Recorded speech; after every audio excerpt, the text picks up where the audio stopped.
Hello and welcome to my session for the Ignite Women's event, another Ignite Women's event, but the very first online. So I hope I can do it justice online. Thank you for joining me. I'm Edwina Griffin and my session is creating a healthy workplace culture. So a bit of a background on me for those who don't know me. I've been in the fitness industry for about 25 years. I started with my Fit Women, Fit Mum centres and then had Fit Men centres. I had them for about 18 years, which were quite a holistic approach with mind, body, meditations, acupuncture, all those things in my final centre. Now I predominantly do workplace training and workplace mediations. So the workplace training is typically around emotional intelligence, mindfulness, leadership, and I have mental health technology, which we're releasing next month. And then I do workplace mediations, which are predominantly around workers' compensation claims and mental health claims.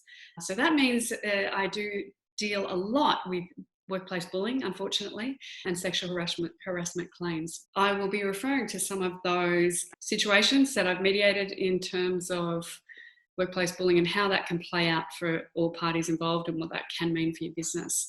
So yes, I'm excited to be here and doing this. It's something I'm hugely passionate about. And so thanks for joining me. I'm going to get straight into it because I know you don't want to hear too much about me. You're here to hear about what we're doing.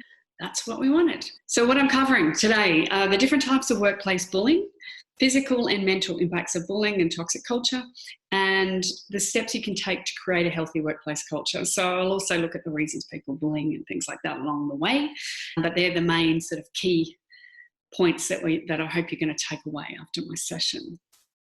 So let me start by asking you, if you'd heard something negative about me prior to joining my session now, say you'd heard I was incompetent, I was a liar, that I was up myself, how would that affect your perception of this session? How would that affect the amount you listen to what I have to say and the credibility that I would have with you during this session? So I'm just going to leave you to think on that and hold that thought while we continue with the session, and we'll come back to that. So what is workplace bullying? A worker is bullied if a person or group of people repeatedly act unreasonably towards them or a group of workers. There are two criteria. The other is the behaviour creates a risk to health and safety. When we look at what isn't workplace bullying, what it isn't is when a manager has to do performance management type things in terms of looking at your KPIs and having a discussion which requires performance measures to be taken. So it can involve stern conversations, but as long as those conversations are done respectfully and it includes both positive and negative, that's not workplace bullying. What workplace bullying is not also is when there's a disagreement in the workplace or some sort of conflict, that doesn't constitute as workplace bullying unless that disagreement or that conflict isn't handled properly. And if it isn't handled properly, then sometimes that can then move into a situation of workplace bullying. But provided fair sort of processes are followed in performance reviews or assessments and or disputes, then that doesn't constitute as workplace bullying. Now, there are several types of bullying. So I'm just going to do a bit of an overview. We'll go through some of this theory initially because I think it's important when you're running a business to understand what you need to be aware of, what your liabilities are, and also if you're feeling there's situations as an employee that may be upsetting you, whether or not that is or isn't workplace bullying. Now, I just want to preface this by saying, from my experience in the cases that I've worked on over the past sort of 5-6 years, typically it's never one type of bullying, it's typically several types of bullying, and they're not always, sometimes they're extreme, but sometimes they're quite subtle. And so it's the repetition of the bullying that sort of will tip those things into being classified as bullying in an investigation. So verbal bullying, so that's name calling, put downs, threats, teasing, ridiculing, intimidating, and stalking. I have recently had a couple of cases, and I've recently had a friend actually being subjected to bullying where they actually had a disability and their boss was making a joke of the disability and trying to make lighthearted of it. However, because it was something that my friend had lived with her whole life, it hit a really raw nerve, and it hit quite a lot of anxiety and stuff from her childhood, from what she had been subjected to previously. So regardless of whether someone thinks it's funny, which in my opinion it isn't anyway on any level, but sometimes perhaps someone thought it might have been a lighthearted joke, what we need to take into account in these situations is that we don't know what someone's background is, and why that might have upset them. And I had another case of that last week with one of the mediations I did. So sometimes the intention isn't always to be that. And if it's a one-off comment, again, it's not bullying. But if it's ongoing, it becomes ridiculing, teasing, and classified as bullying. Physical: punching, tripping, kicking, stealing, destroying someone else's property, or unwanted kissing or touching. Again, this is fairly easy to identify. In a recent case I had, there was video footage. So it's easier to, from what I've seen, because video footage can show a lot of this, that makes it very easy to identify in workplaces that have video footage, that is. So it's perhaps, in that respect, easier to just see on footage than it is for verbal or social. Social, leaving people out, again, can be more covert and harder for people to pick up, or easier to hide from the bully's point of view. And that's when someone is excluded from social events, excluded from sort of group conversations, or also, excluded in some of the in-house jokes, but excluded from information that they need for their job, where that's affecting their ability to do their job and someone not actually supporting them in their role. Cyberbullying is using technology, email chat rooms, text message discussion groups, online social media, and instant messaging or websites. This can be done behind back in meetings with notes in a team meeting and someone else not realising these messages are being sent until after the fact when it's revealed perhaps, or it can be, online or comments or videos sent in a more sort of direct way that can be traced. So they're the four sort of main ways of types of bullying. Now, let's look at the costs of bullying to business and to the economy overall. I've mainly taken these stats just so you know from Australia. I realise there'll be people watching this Ignite event that are from the US and from Asia and different locations. Now, what I did notice is that the figures in all countries are on the incline. I think that's the most important part and not so positive part, but something to be aware of. And they're consistent in terms of percentage of population. They're way too high. And so I think this is just an indication of the fact that it's costing, Australia's population isn't that huge compared to a lot of other nations, and yet it's costing us a significant amount a year. So when you look at that, Australian economy, 36 billion, and New Zealand, 7 billion a year respectively. Almost half of Australians will suffer bullying in their working career. Like that, to me, that was a terrifying figure. Having spoken to friends, having experienced bullying myself, I'm not also that shocked, because it seems most people I know have had experienced bullying on some level, some extreme and some less extreme, but it's way too high. Now, the rates for mental stress and harassment or bullying claims has risen over the last 2 years, at February 2020. Workers with psychological distress take 4 times as many days off per month and have 154 higher performance loss at work. Now, that's significant. Average cost for the employer of $6,309 per person per annum from someone who's under psych distress. One of the other things is mental health claims are forecast to increase from 7%, which is the level they're at currently, to 33% by 2029. So the insurance companies are taking this very seriously. One of the other things that I think is significant around this from an employer's point of view is the cost of mental health claims. Once a claim has been made, those claims run significantly longer than physical claims. On average, I think they're about 13 weeks plus. So they're almost double the amount of time on average to a physical claim made in workers' compensation. So from an employer's point of view, that's an expensive mistake if workplace bullying gets to the point of a claim, a mental health claim. And then there's also the cost to the employees. So the people themselves who are part of it, both parties. So having mediated with both sides of the coin, you tend to always hear about the victims, and absolutely the victims are the ones who are the victims. It's the reason that's that. What I hadn't heard as much of, which I've become conscious of through my work, is those who are wrongly accused and the effect that that can have on them is quite significant too. So something to be aware of as an employer and just as peers in the workplace as well. So the cost to employees, let's look at the victims first.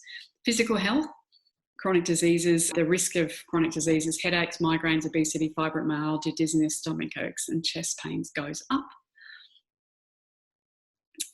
And mental health problems, depression, anxiety, chronic stress, post-traumatic stress disorder, suicide, ideation and behaviours, and the lower quality of life.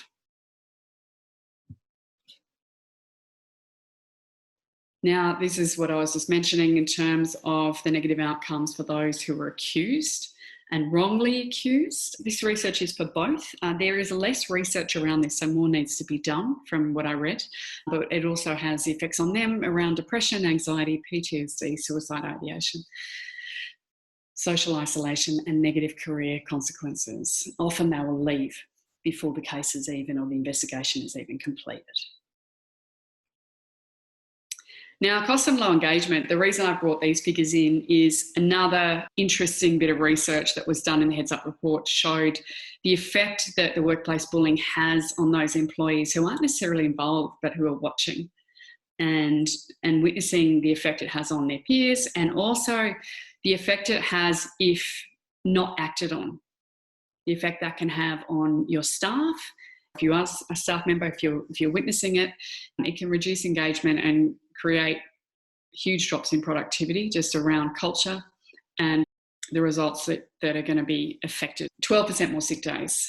And if you look at that, it's costing sort of around 4,796 around, and you take that across a whole workforce and that's becoming an expensive problem. Presenteeism, this is the PwC report, 6.1 billion, and absenteeism 4.7 billion. So all of those things. So we're talking there about just those who turn up who aren't really present and those who don't turn up because of what's going on. So huge expense in terms of the financials for a company and just the general culture, of course. Now let's look at the stress response system. So those people who are involved in psychological claim or workplace bullying, obviously they go into fight or flight. So that's where we have the amygdala activated.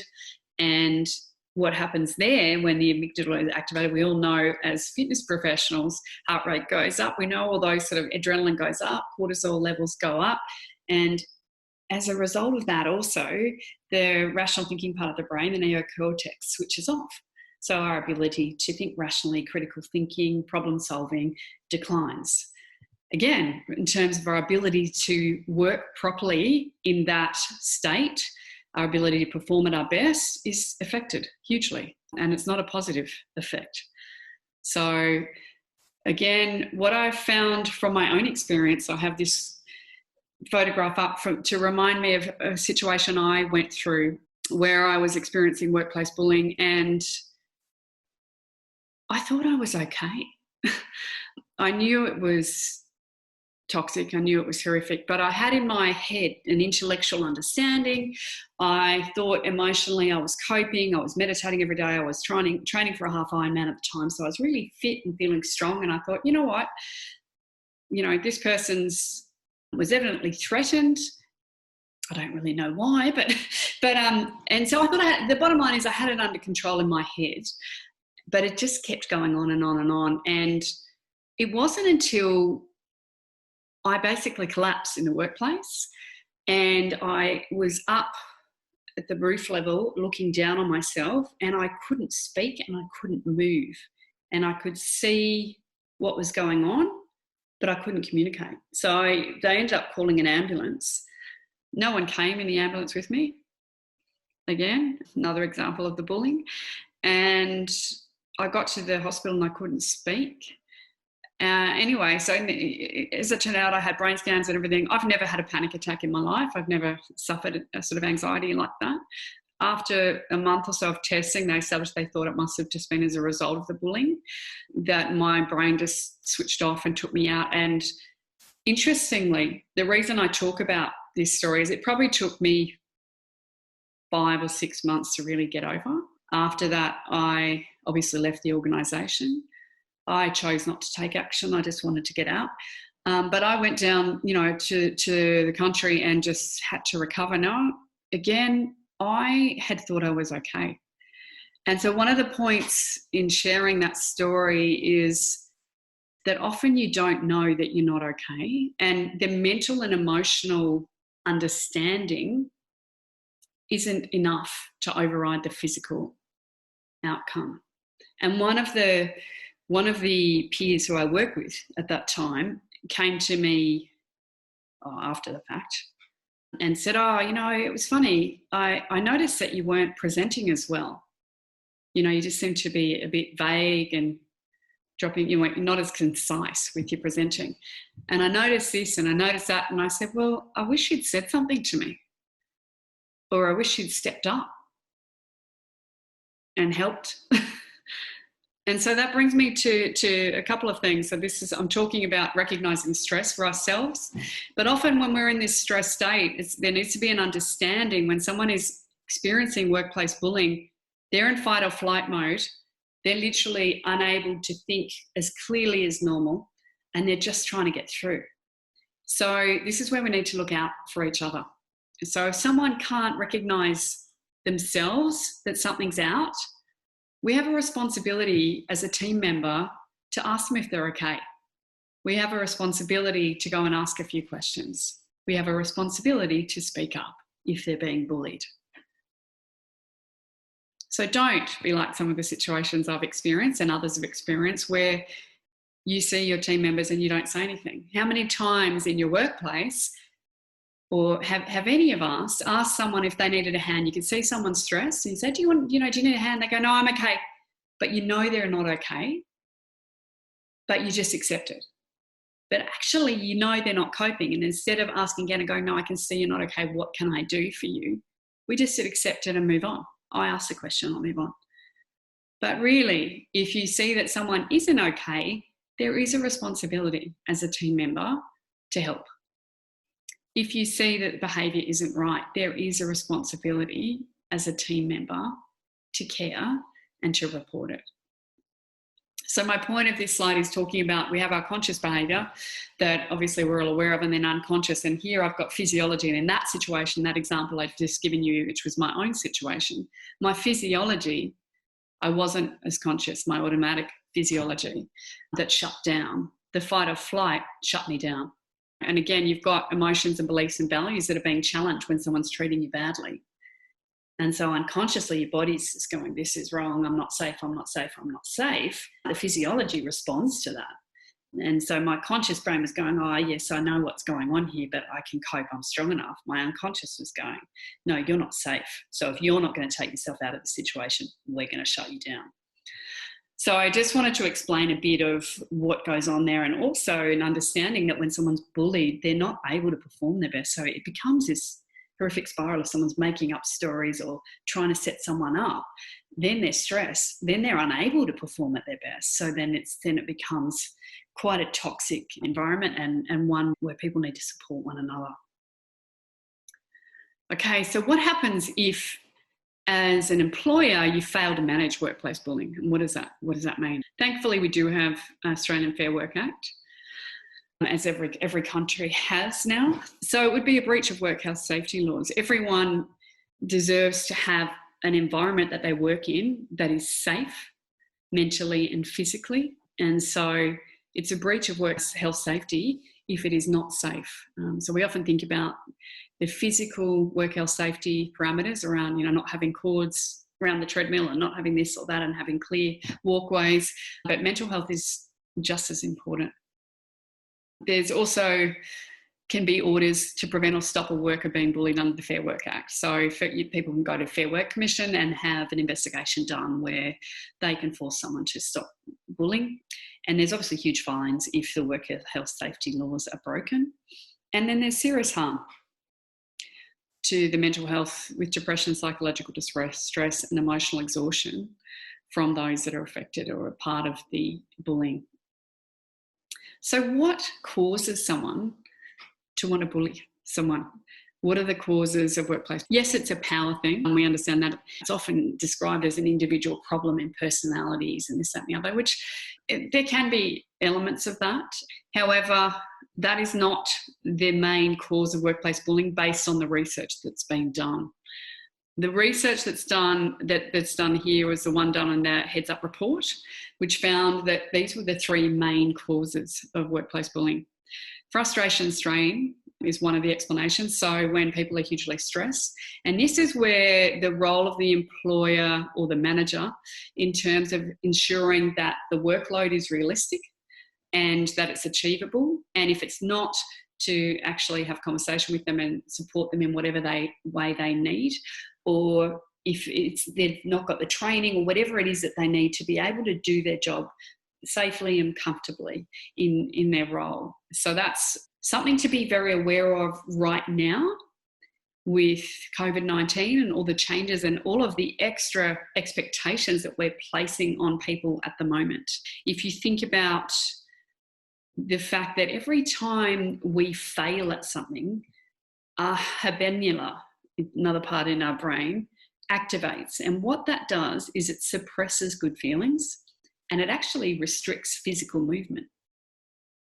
So if you set an employee up with an unrealistic set of demands or schedule and KPIs, and if it's not achievable, they're going to fail.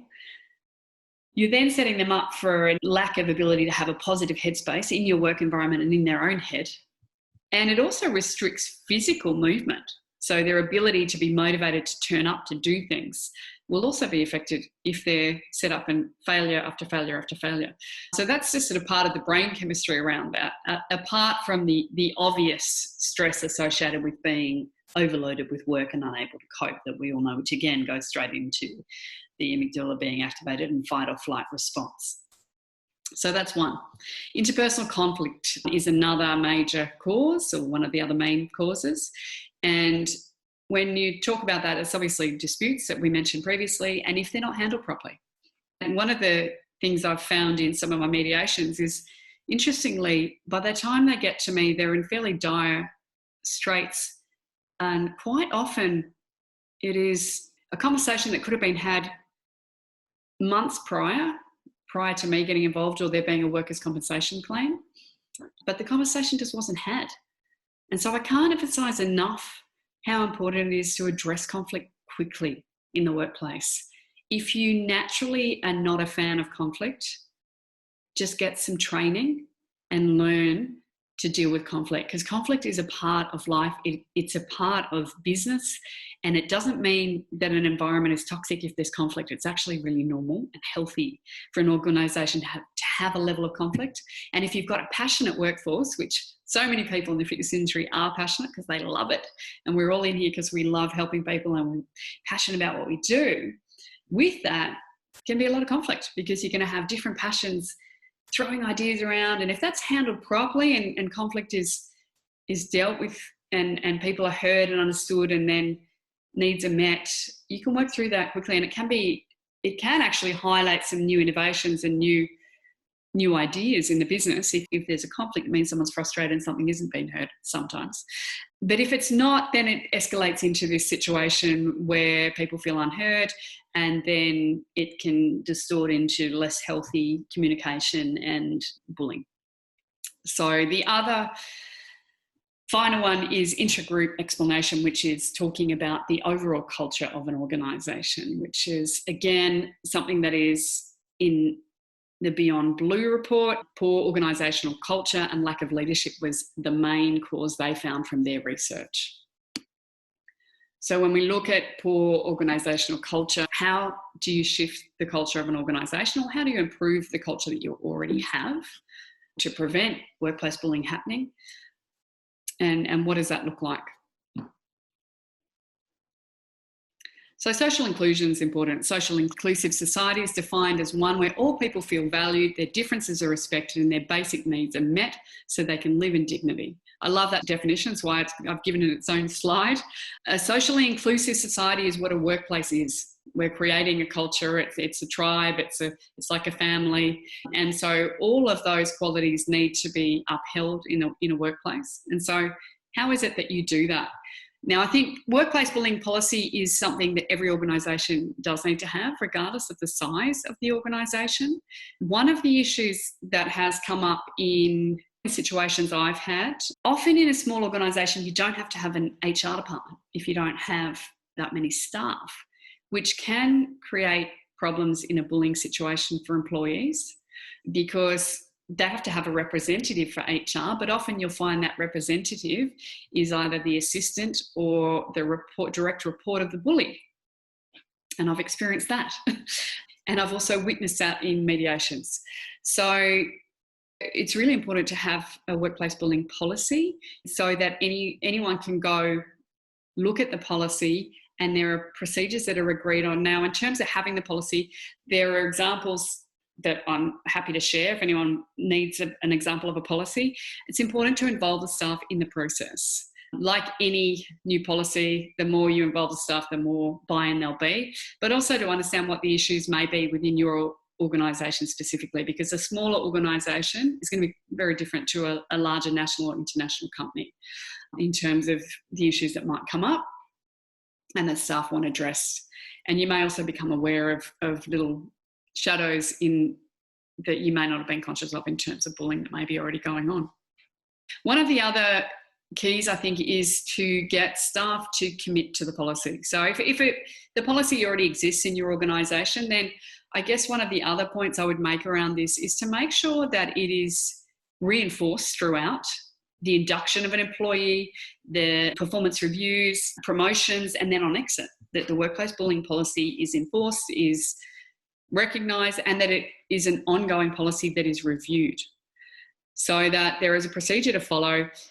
Staff commit to it, so they read it, they sign off on it. So if you don't have a policy now, I would suggest it doesn't have to be long. Like this example that I've got, it's a couple of pages.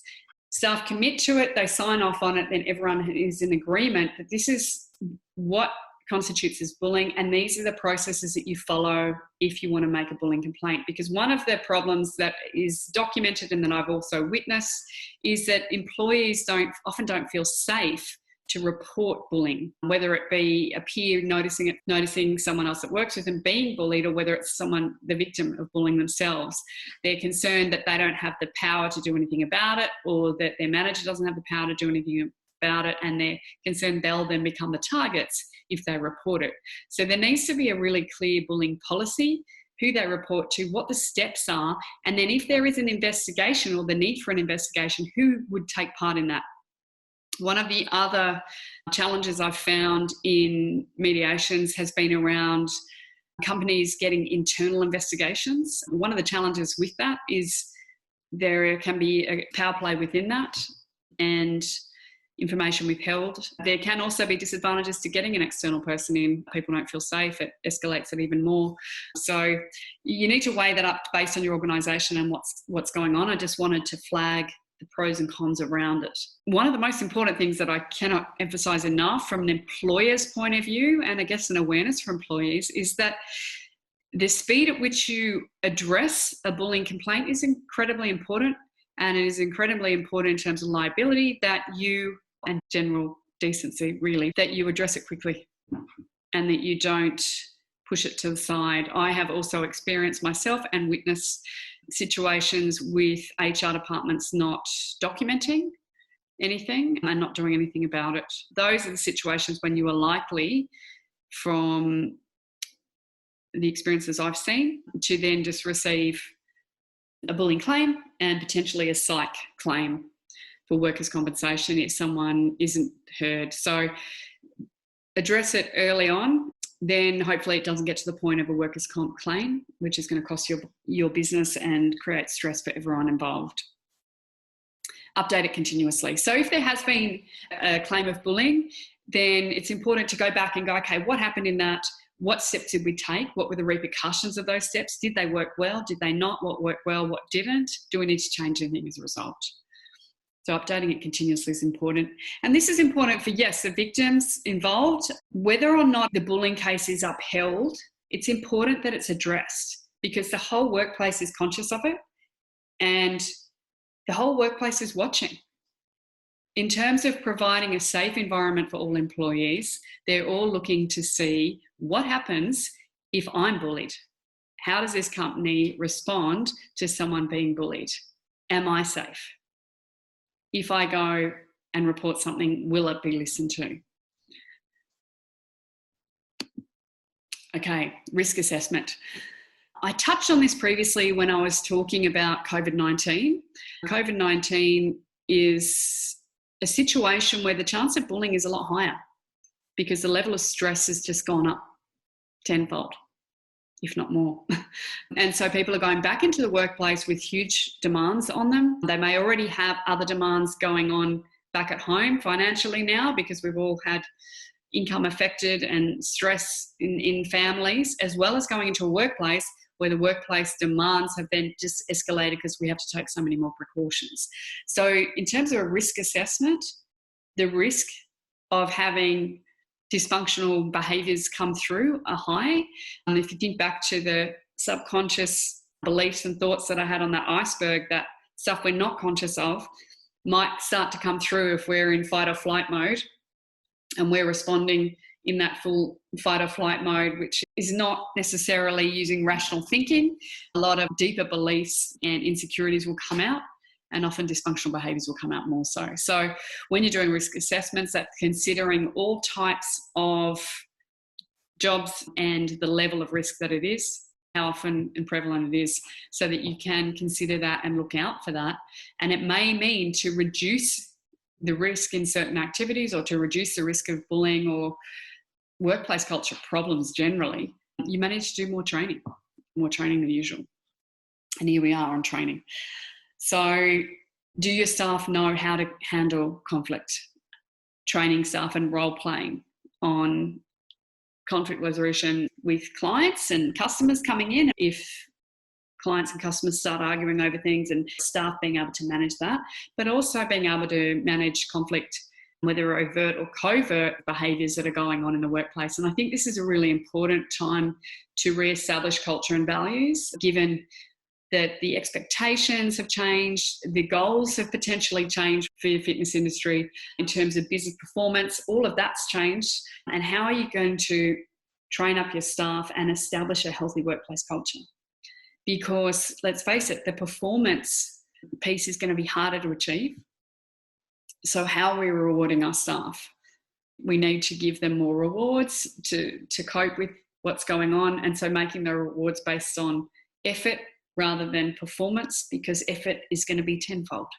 Also, becoming very conscious of mindful behaviour, because people will be more stressed than usual. And that's when behaviours, when people are tired, respect and communication or language can slip.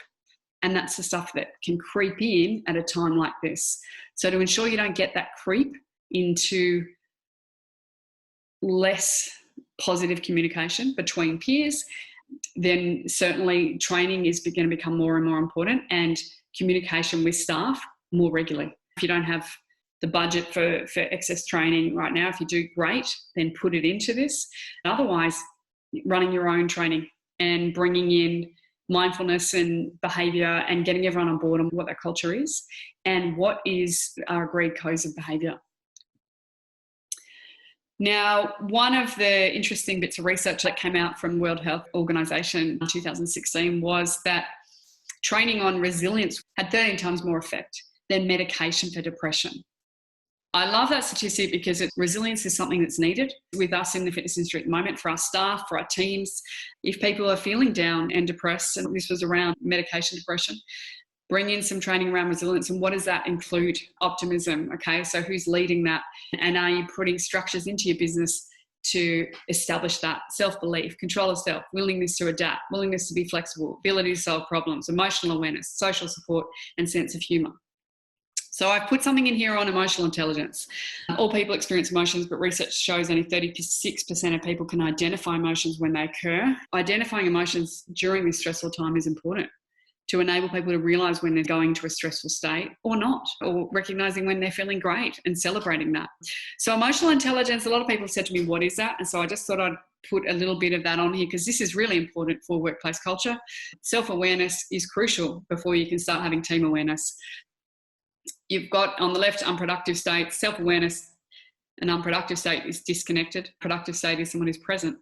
Awareness of others, authenticity, emotional reasoning, self-management, and positive influence. So as leaders, you're ideally wanting to have all of those qualities in your leadership style and be developing that ongoing. The great thing about emotional intelligence is it is something that can be learned. You can learn, you can grow, you can improve your emotional intelligence with training.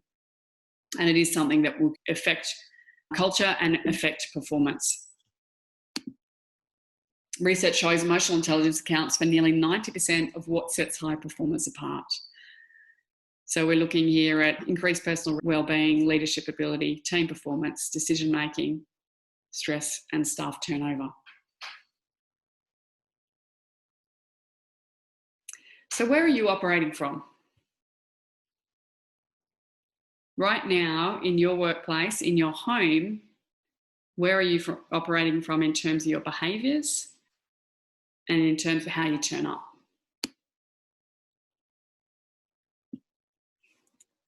Above the line behaviours is obviously what you want in your workplace, but how many times is it that you individually, or I, but as you're listening, consider yourself around when does blame, shame, denying, accusing, ignoring, abuse, talking over, denigrating, neutralising, interrupting, disagreeing, ridiculing, making excuses for, justifying, unilateral decision-making, invalidating, or making wrong come into your workplace?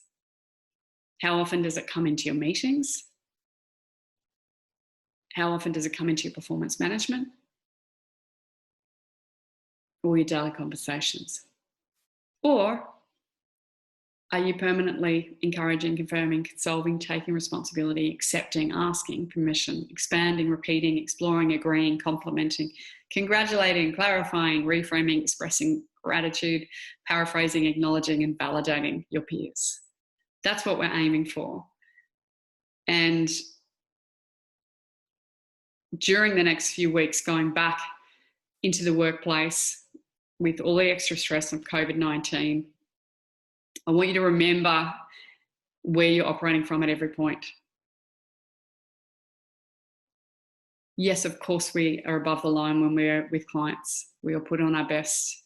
But how are you when the clients leave? How are you when the stress is up? How are you when you're asked to do that extra session or to clean the bathrooms at the end of your shift? Or how are you then? Because it's easy to be above the line when everything's easy. It's easy to sit there when things are going well. The real test of leaders and leadership is right now. When the stress is high, when you're tired, when you're exhausted, can you still show up and be positive for everyone else? Can you still take responsibility for your own emotions and say, I'm tired, that's not everyone else's fault. I'm exhausted, I'm stressed, and that's okay. I need to look after myself. I need to ask for help if I need it, but that's my responsibility. And so that's what we're talking about in terms of workplace culture, in terms of taking responsibility for ourselves, and in terms of not creeping into workplace bullying or negative culture behaviours. So I come back to the question I had for you at the beginning of this session, which was, if you heard something negative about me, how would that affect your perception of me, your ability to listen to what I have to say, your willingness to listen to what I have to say? And having heard what I've just shared with you today, has the way you think about that changed? And what I'm getting at here is what I hope you may be thinking. This is the triple filter test, which you may have heard before, whether or not it's from Socrates. I like the 3 questions, and it's something that I think is really useful when we're considering conversations in the workplace and potential conversations that may creep into gossiping or negative statements about a peer or someone, whether it's in the workplace or elsewhere. Let's just be clear that the workplace or not, we're the same body, we're the same mind, we're the same emotions. So in my opinion, our behaviour in our personal life is the same as our workplace, most of the time. I want you to ask 3 questions. When you hear someone saying something or wanting to say something to you in the workplace, or if you're the one who's going to repeat something in the workplace, is it true? Is this story true? Is it a good story? Is it a positive story? And 3, is it useful? Is sharing this story useful for everyone involved? Does it serve?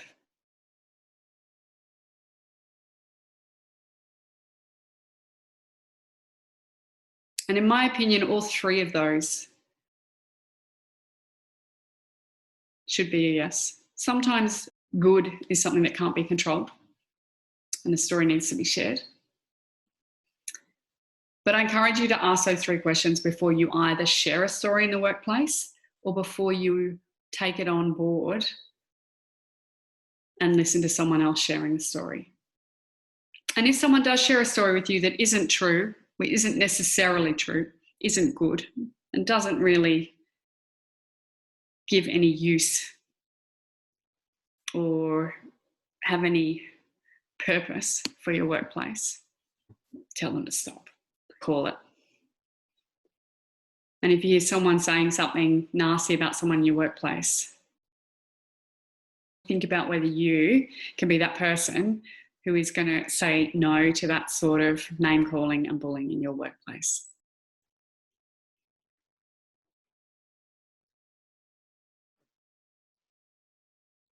Because often someone sharing a story is about them wanting to feel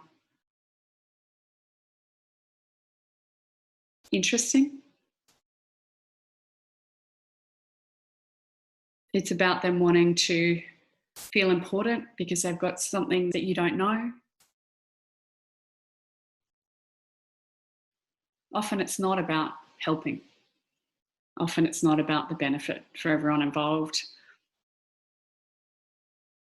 And so try bringing the triple filter test into your workplace. And if it's not those 3 questions, find another 3 questions that are appropriate for your workplace, that give the same message in terms of holding the values of your workplace and the culture that you want to have. Which workplace do you choose? Where would you rather be? The image on the left or the image on the right? Which workplace environment would you thrive? We all know the answer to that. And so as employees as well as employers, it's our responsibility to call it.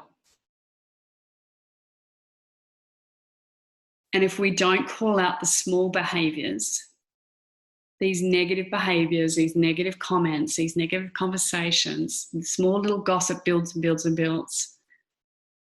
And before you know it, you've got a toxic culture where bullying can thrive.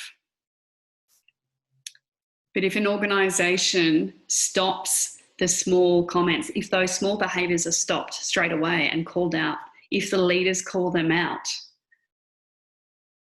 people will know that it won't be tolerated.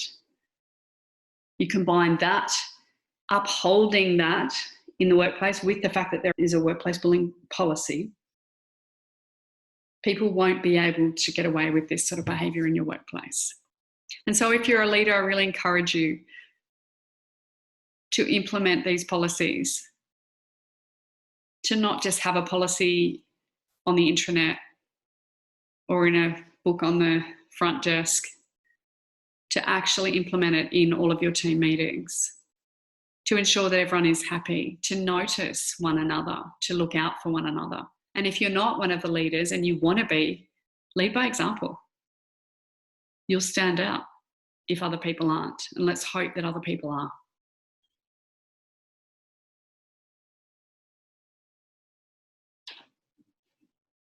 I ask you to choose conscious leadership. I hope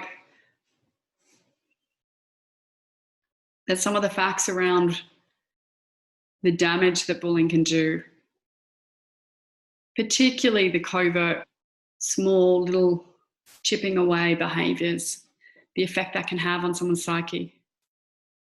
Don't leave them to the point where they collapse and get taken away in an ambulance, as happened to me, or they have to go to their doctor and have months off work with a psychological claim that's going to affect them for the rest of their life. And I guess the question that I ask is, can you live with that? If you don't call it out, can you live with the fact that that's what impact bullying and negative talk and toxic cultures has on people? And so let us all step up. Let us all live from our heart and our brain. And that's what that image is there, connecting the brain and heart. Use our rational thinking and connect with our heart in our decisions. And treat each other the way we want to be treated. And let's hope that some of those statistics around workplace bullying, around psychological claims in workplaces, start to come down. Let's hope there are less mediations that need to be had in workplaces from conflict. And let's all support each other to get trained in all of this, to empower one another and to step up and cope through this really challenging time in COVID and into the future. Thank you for joining me for today. I hope that some of what I said has been useful. And I hope that you can step out and shine in all that you are. I know our industry is full of amazing, beautiful people, and let that good part of us shine through the whole time. So thank you. Here are my contact details. If there is anything in this session that you have questions about, please don't hesitate to send me an email or to contact me on Facebook or LinkedIn. I am most open to communication and to giving any more detail. If you want an example of the workplace bullying policy, happy to send that through, or anything else I've mentioned that you may want more detail on. Thank you again. Enjoy the rest of Mel's fantastic Ignite Women's event, and I hope to see you another time again. Ciao.